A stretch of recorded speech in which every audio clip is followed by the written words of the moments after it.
پاکستان میں مرد سیاستدانوں کو تو چھوڑیں، خواتین سیاستدانوں کے ساتھ 9 مئی کے نام پہ اور عمران خان کا ساتھ نہ چھوڑنے کے نام پہ سیاست کا مقابلہ سیاست سے نہیں، سیاست کا مقابلہ چادر کھینچنے سے، خونریزی کرنے سے اور عزتوں کی پامالی سے شروع کیا ہے۔ سر یہ میرے پاس رپورٹ ہے HRCP 2020 کی، سر اس کی ریسرچ کہتی ہے کہ 90% پاکستانی خواتین نے کہیں پر بھی زندگی کے کسی حصے میں ڈومیسٹک وائلنس کا وہ شکار ہوئی ہے۔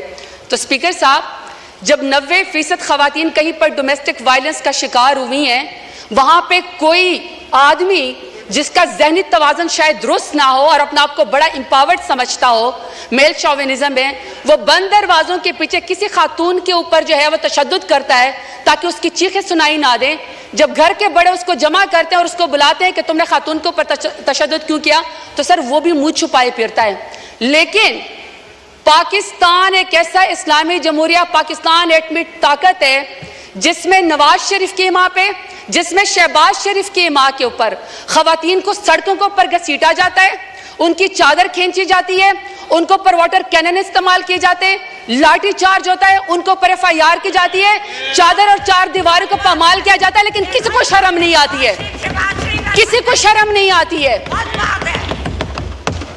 اسپیکر صاحب، کہا گیا کہ جی سیاست میں سب کا حق ہے اور اس میں لکھا ہوا ہے کہ جی ٹالرنس ہونی چاہیے۔ اگر ٹالرنس ہونی چاہیے تو اسپیکر صاحب، کسی کے ساتھ تو کسی کے والد صاحب، کسی کے دادا صاحب کوئی وزیر تھے، پاکستان کی خدمت کی تھی، کہیں پر کسی کا جو ہے وہ پیری مریدی کا معاملہ ہے، کہیں پر جو ہے وہ کسی وزیر اور مشیر کے یا کسی کا کہتا ہے کہ جی میں فلانے تمندار سردار کا بیٹا ہوں اور بیٹی ہوں۔ لیکن اسپیکر صاحب، میرا سوال ہے کہ اگر میں NA 185 پہ زرتاج گل وزیر ڈیرہ غازی خان سے الیکشن لڑنا چاہتی ہوں تو کیا ڈیرہ غازی خان میرے لیے نو گو ایریا تھا کہ آپ میرے پروپوزر اور سیکنڈر کو بھی اغوا کریں، آپ میرے گھر کا محاصرہ کریں، جب میں گھر سے نکلوں تو آپ میرے اوپر لاٹھی چارج کریں؟ پورے ڈیرہ غازی خان نے دیکھا کہ پورے ڈیرہ غازی خان کی جتنے بھی پولیس انفورسمنٹ تھی، انتظامیہ تھی، وہ ایک سائڈ کے اوپر کھڑی تھی اور مجھے پاکستانی چوک پہ کارڈن آف کر کے اکیلا وہاں پہ کھڑا کیا ہوا تھا۔ کسی کو شرم نہیں آئی ہے، کسی کو کوئی فرق نہیں وہاں پہ پڑا۔ جب گھر سے باہر نکلو تو کہتے ہیں کہ آپ NOC دو۔ کون سے آئین قانون میں اسپیکر صاحب ہوتا ہے کہ گھر سے نکلنے کے لیے آپ کو NOC چاہیے؟ باپ دادا نے مسجد بنوائی، نمازوں کے اوپر دروازے بند کر دی کیونکہ یہ زرتاج گل کے گھر کے سامنے جو وہ مسجد ہے۔ وہاں پہ مارکیٹ تھے تو مارکیٹ کے دروازے بند کر دیے، انہوں نے کہا عید اور چاند رات کے اوپر بھی یہاں پہ کوئی خرید و فروخت نہیں ہوگی کیونکہ شاید یہ اس مارکیٹ میں یہاں پہ زرتاج گل رہتی ہے۔ میرے خاندان کی خواتین اسپیکر صاحب شرعی پردہ کرتی ہیں۔ 10 دفعہ میرے گھر کے اوپر جب ریڈ کیا گیا، دروازے توڑے گئے، لاتے مار کے پولیس آئی تو وہاں کے سارے وہ باپردہ خواتین گھر چھوڑ کے چلی گئیں۔ تو آپ کہتے ہیں کہ آپ کو سیاست کا حق ہے، مانتے ہیں ہم بینظیر بھٹو صاحبہ کی ہم عزت کرتے ہیں کیونکہ پہلے وزیر اعظم تھی خاتون، لیکن ایک دوسری بھی تو ہے نا جو ٹک ٹاکر وزیر اعلیٰ جو کہتی ہے کہ خواتین میری ریڈ لائن ہے۔ ریڈ لائن کے بعد آپ یہاں پہ قائد اعظم رحمت اللہ علیہ کی تصویر کے سامنے محترمہ فاطمہ جناح کا ذکر کرتے ہیں۔ شکر ہے اسپیکر صاحب، اسپیکر کے محترمہ فاطمہ جناح کے جو اپوننٹ تھے نا وہ ہندو تھے، وہ انگریز تھے، وہ کچھ تو وزادار تھے۔ یہاں پہ وزاداری کا مجھے عالم بتائیں، یہاں پہ آپ مجھے وزاداری کا عالم بتائیں اسپیکر صاحب کہ قائد اعظم رحمت اللہ علیہ کے پاکستان میں بھی خواتین کو سیاست کی اجازت ہے۔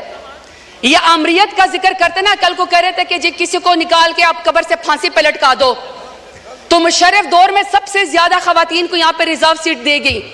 بدترین امریت کے اندر بھی خواتین کو سیاست کی اجازت تھی، بینظیر بھٹو کے دور کے اندر بھی خواتین کو سیاست کی اجازت تھی، عمران خان میرے لیڈر کی حکومت میں خواتین کو سیاست کی اجازت تھی۔ سب سے زیادہ پاکستان کی تاریخ میں اگر کابینہ میں کوئی منسٹر بنی ہے تو وہ عمران خان کے دور میں بنی ہے۔ میں سوال پوچھنا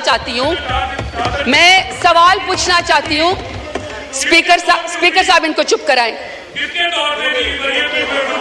آرڈر ان دا ہاؤس محترمہ آپ بولیں۔ اسپیکر صاحب میں صرف سوال پر یہ کرنا چاہتی ہوں کہ جب نواز شریف کا دور آئے گا، جب شہباز شریف کا دور آ گیا تو کیا خواتین کے اوپر سیاست کے دروازے بند ہوں گے؟ ہمیشہ ان کی کریکٹر اساسینیشن ہوگی؟ ہمیشہ ان کو جیلوں کے اندر ڈالا جائے گا؟ میں سوال پوچھنا چاہتی ہوں اسپیکر صاحب، میں سوال پوچھنا چاہتی ہوں کہ ریحانہ ڈار صاحبہ جو سیالکوٹ میں، جس کا تو 9 مئی سے بھی کوئی تعلق نہیں تھا، بیٹے کی سیٹ پہ الیکشن لڑنا چاہ رہی تھی، والدہ کی عمر کے ایک خاتون ہے، آپ نے یہاں پہ ایک بندے کو جتوانے کے لیے پولیس کے ذریعے اس کے گریبان میں ہاتھ ڈالا، آسمان بھی کانپا ہوگا۔ میں آپ سے پوچھنا چاہتی ہوں کہ آپ کو کون سی سیاسی برتری حاصل ہوگی ریحانہ ڈار کو آپ کو گھسیٹتے ہوئے اور اس کے گریبان میں ہاتھ ڈالتے ہوئے؟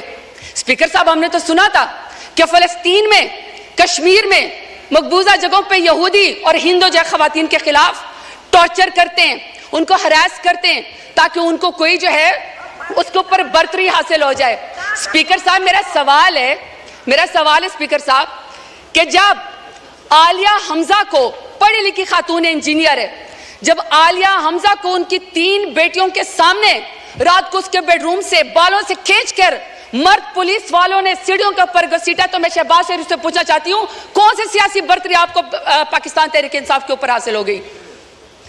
اب میں ڈاکٹر یاسمین راشد کا ذکر کرنا چاہتی ہوں۔ اسپیکر صاحب، ڈاکٹر یاسمین راشد ہیں، ایکس منسٹر ہیں ہیلتھ کی، اور وہ اس قوم کی خدمت کر چکی ہے، کینسر کی سروائیور ہیں، ایک لیڈر خاتون ہے۔ آج وہ خاتون، ایک ضمانت اس کو نہیں ملتی جو کہ بنیادی حقوق کے خلاف ورزی ہے۔ آپ یہ چاہتے ہیں کہ کوئی پڑھی لکھی خاتون یہاں پہ سیاست کے اندر نہ آئے، اس کے اوپر دروازہ بند کر دیا جائے؟ تو میں پوچھنا چاہتی ہوں فارم 47 والے وزیر اعظم سے کون سی سیاسی برتری آپ کو حاصل ہو گئی؟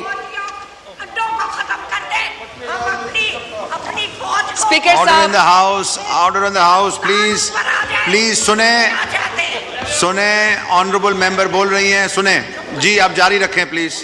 اسپیکر صاحب، میں یہاں پہ بشرا بی بی کا ذکر کرنا چاہتی ہوں، خاتون اول رہ چکی ہیں، حیادار عورت ہے، باپردہ عورت ہے، لاکھ اختلاف ہوگا ان کا، لاکھ اختلاف ہوگا اسپیکر صاحب ان کا، شہباز شریف کا، نواز شریف کا لاکھ اختلاف ہم سے ہوگا، عمران خان سے نفرت بھی ہوگی، کیونکہ عمران خان جیسے بہادر لیڈر تو یہ ہے نہیں، تو چلو آپ کو سیاست میں نفرت ہوگی۔ اسپیکر صاحب، میرا سوال ہے کہ دشمنی میں آپ اتنے گر گئے کہ آپ نے نکاح جیسے سنت نبوی، آپ نے اس کے اندر بھی ہاتھ ڈال دیا، کوئی باپردہ خاتون بھی آپ کے شر سے محفوظ نہیں رہی۔ تو میں پوچھنا چاہتی ہوں کہ فارم 47 والے وزیر اعظم سے کہ آپ نے باپردہ خاتون کی عدت کے نکاح کے کیس کے اندر بھی ہاتھ ڈال کے دشمنی کی نظر کر کے خواتین کو آپ نے کیا پیغام دیا ہے؟ طیبہ راجہ، صنم جاوید، عائشہ بھٹا، میں ہزاروں کے نام لینا چاہتی ہوں اسپیکر صاحب، وہ جیل کے اندر بیٹھی ہوئی ہیں، وہ جیل کے اندر بیٹھی ہوئی ہیں، اور order in the house please, سب نے بولنا ہے، ہر کوئی اپنی باری میں بولے جی۔ اسپیکر صاحب، عالیہ حمزہ، عائشہ بھٹا، صنم جاوید، اسی طریقے سے سر طیبہ راجہ، وہ پولیس کی کسٹڈی میں بیٹھی ہوئی ہیں، اور طیبہ راجہ کہتی ہیں کہ ان کی والدہ تہجد کی نماز پڑھ رہی تھی اور ان کو کوئی پولیس آفیسر کوئی ریپ کی ویڈیو بھیجتا ہے۔ آپ نے اس خاتون کی ماں کے تہجد کے ٹائم پہ آنسو کا کون حساب دے گا؟ یہ چاہتے ہیں کہ یہاں پہ سیاست ہو خواتین کی، یہ علمبردار ہے خواتین کی سیاست کے، یہ کمیٹی بنائیں گے سیاست خواتین کی۔ مجھے بتائیں اسپیکر صاحب، جو وزیر اعظم، جو نون لیگ 14 شہیدوں کا خون کر کے خواتین کے سر سے چادر اتار کے کرسی کے اوپر بیٹھی ہو، تو میں بتانا چاہتا ہوں نہ تمہاری کرسی رہے گی، نہ تمہاری بیٹیوں کے سر کے اوپر چادر رہے گی، کیونکہ بیٹیاں سانجی ہوتی ہیں، عزت سب کی ہوتی ہے۔ یہ اسپیکر صاحب میں آپ کو ذرا فیکٹس اینڈ فگر بتانا چاہتی ہوں۔ یہ 21 اپریل 2024 کی اسٹینڈنگ کمیٹی کی رپورٹ ہے، پی ڈی ایم کی 2 سال کی، انکلوڈنگ ان کی جماعت کی، پی ایم ایل این کی۔ سر، اس رپورٹ میں کہتے ہیں کہ خواتین قیدیوں میں 60% اضافہ ہوا ہے۔ واٹ اے شیم! آپ نے مہنگائی تو کر دی، کتنی شرمناک بات ہے کہ آپ سے ملک تو سنبھالا نہیں جا رہا، آپ کشمیریوں کا خون کرتے ہیں، آپ خواتین کو سڑکوں کو پر گھسیٹتے ہیں، آپ کسانوں کی پٹکی اتارتے ہیں، لیکن آپ کے پورٹ فولیو پہ ماشاءاللہ سے کیا ہے کہ 60% خواتین کا اضافہ ہوا ہے قیدیوں میں۔ اس کا حساب ہمیں کون دے گا؟ چلیں چھوڑے، ہم نہیں مانتے. آپ ہماری رپورٹ کو, ہماری اس بات کو یہ رد کر دیں, کیونکہ میں تو پی ٹی آئی کی ہوں. ذرا اپنے مائی باپ امریکہ سپر پاور کی اسٹینڈنگ کمیٹی کی ذرا ان کی رپورٹ پڑھیں. یہ جی اسپیکر صاحب, یہ اسٹیٹ ڈپارٹمنٹ کی ہیومن رائٹس کمیٹی کی رپورٹس ہیں. ذرا یہ پی ایم ایل این کا میں آپ کو ذرا ان کا پورٹ فولیو بتانا چاہتی ہوں. وہ کہتے ہیں ان کی نون لیگ کی پہلی حکومت کا خاصہ ہے اغوا, ابڈکشن. دوسرا ہے جعلی مقدمات. تیسرا ہے سیاسی مخالفین کا قتل. پھر ہے دور حراست, جسمانی ریمانڈ. پھر ہے سیاسی کارکنان کو ہراساں کرنا, ضمانت ملنے کے باوجود دوبارہ گرفتار کرنا, ججوں پر انصاف نہ کرنے کے لیے ان کی ویڈیوز بنانا, شہریوں کی زندگی کو میں غیر قانونی طور پر مداخلت کرنا, صحافیوں کو سچ بولنے سے روکنا, احتجاج اور نقل و حرکت کو روکنا, سیاسی سرگرمیوں سے طاقت کے زور پر روکنا, اور ماشاءاللہ رشوت, بھتہ خوری اور اقربا پروی. یہ ان کا پورٹ فولیو ہے پی ایم ایل این کا, اور یہ یہاں پہ آ کے جاتے ہیں عمران خان کا مقابلہ کرنے کے لیے. شکریہ. نہیں سر مجھے سر 5 منٹ چاہیے. میری آپ سے ریکویسٹ ہے سر. وائنڈ اپ کریں. ریکویسٹ ہے سر. 1 منٹ میں وائنڈ اپ کریں پلیز. سر 5 منٹ ریکویسٹ ہے پلیز. ابھی آپ کے ذہن قریشی صاحب نے ابھی بولنا ہے, آپ پلیز وائنڈ اپ کریں. سر میری پہلے ریکویسٹ یہ ہے کہ ہمیں تمام خواتین کی رپورٹ دی جائے, ان کی ہیلتھ کی رپورٹ دی جائے, اور ہمیں یہ بتایا جائے کہ ان کو کتنا جو ہے وہ کاؤنسل ضمانتوں کے لیے ان کو کتنا جیل کے اندر 15 سے 20 ہزار خواتین جو ہیں, ہمیں اس کا حساب بتایا جائے. ہم ان کی رپورٹ کے اوپر یقین نہیں کرتے, کیونکہ پی ڈی ایم اور especially P M L N کی وجہ سے تو خواتین کے ساتھ مظالم ہو رہے ہیں. یہاں پہ کسی ایسے انڈیپینڈنٹ ادارے کو انوالو کیا جائے جو ہمیں اس رپورٹنگ میں مدد دے. دوسرا سر 22.5 ملین جو بچیاں اسکولوں سے باہر ہیں, اس میں سب سے بڑی تعداد جو ہے وہ اسکول کی بچیوں کی ہے. سر ہمیں اس کا ٹارگٹ بتایا جائے کہ کب ہوگا. سر تیسرا, خواتین سیاستدانوں کو, سر 1 سیکنڈ سر پلیز, خواتین سیاستدانوں کو سر جب آپ گرفتار کرنے کے لیے آتے ہیں, خدا کا واسطہ سر کوئی مرد نمائندہ یا کوئی سر اہلکار جو ہے ان کو نہ گھسیٹے, نہ ان کو سر ہراساں کرے, بلکہ سر ان کو بلائیں. خود خواتین جو جا کے تھانے میں پیش ہو جائے گی. سر آخر میں اپنے ڈیرہ غازی خان کے غیور عوام کا شکریہ ادا کرنا چاہتی ہوں. میں آپ سے 2 منٹ کر کے حساب مانگتی ہوں, لیکن سر اگر میرے ڈیرہ غازی خان کے غیور عوام نے مجھے عمران خان کے نام پہ ووٹ نہ دیا ہوتا تو آج جو سرداروں نے میرے لیے گڑھا کھودا تھا وہ خود اس کے اندر شکر گر چکے ہیں. آخر میں سر کہ میرے لیڈر عمران خان کے نام کہ سر جو آدمی ریاست کی قید میں ہو کر ریاست کو یہ کہہ دے کہ تمہارا خواب رہ جائے گا مجھے ڈرا ہوا دیکھنا, ایسا شخص نے قابل شکست ہوتا ہے.